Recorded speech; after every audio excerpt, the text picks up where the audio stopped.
Hello friends, આજે હું તમને ટિપ્સ બતાવવાની છું. તે ટિપ્સ છે કેરીની કેવી રીતે પકાવવી આપણે. તમે જો કેરીનો દાબો નાખેલો હોય અને તમારી કેરી પાકતી ન હોય હોય તો એ માટેની ટિપ્સ છે. તો આ એક એ માટે આપણે આ રીપનર લેવાનું છે જે ગવર્મેન્ટ માન્ય હોય છે. અને આપણે કેરીનો દાબો નાખેલો હોય અને ઘણીવાર કેરી પાકતી નથી તો આપણે કેરીને પકાવવા માટે આ રીપનરનો ઉપયોગ કરી શકીએ છીએ, જેની કોઈ આડઅસર નથી થતી. અને આપણે જો વધારે પ્રમાણમાં મૂકીએ તો એની આડઅસર થાય છે, પણ આપણે એ અમુક માત્રામાં જ મૂકવાની હોય છે, તો કોઈ એમાં આડઅસર થતી નથી અને કેરી જલ્દી પાકી જાય છે. કેરી ઘણીવાર કરમાઈ જતી હોય છે, ચાંદી પડે છે, બગડી જતી હોય છે, એવું કંઈ થતું નથી.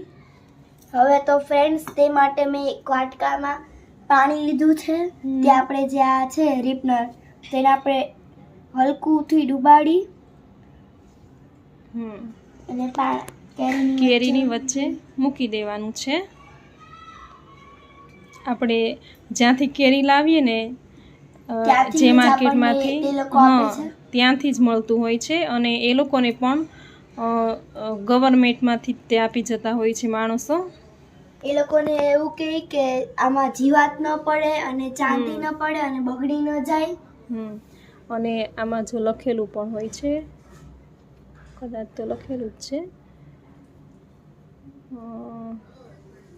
નથી લખેલું પણ આમાં લાઇસન્સ નંબર લખેલો છે, એટલે ગવર્મેન્ટ માન્ય જ છે.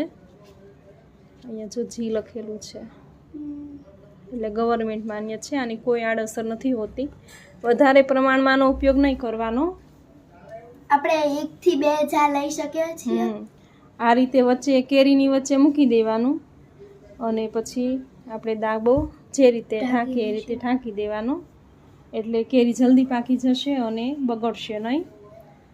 તો ફ્રેન્ડ્સ, તમને આવી નવી ટિપ્સ જોઈએ તો મને ફોલો કરજો અને કોમેન્ટ કરજો. જો તમને મારો વિડીયો ગમ્યો તો લાઈક કરજો, શેર કરજો, કમેન્ટ કરજો અને સબસ્ક્રાઇબ કરજો. અને તમે ક્યાંથી મારો વિડીયો જોવો છો એ પણ કહેજો કોમેન્ટમાં. અને તમારા દેશનું નામ શું છે તે પણ મને કોમેન્ટમાં જરૂરથી કહેજો. Thank you.